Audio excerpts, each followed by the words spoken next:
Hi and welcome to Whiteboard Friday. In this short series we are gonna explain our tools to you. In the previous video we talked about what is needed for an inspection. In this video we're going to talk about the inspection itself. Before we can start the inspection, the pigs must be assembled, as you can see here. Then the first run is the run with the cleaning pig. This pig cleans the pipe. The cleaning run does not have to be pumped with clean water, but wastewater also works.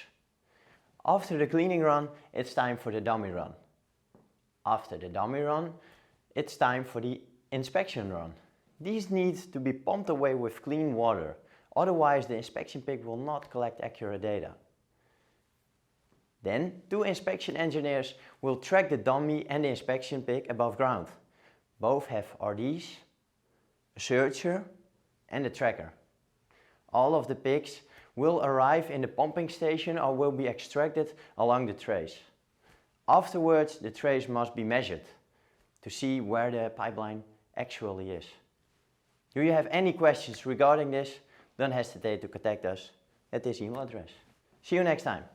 Bye.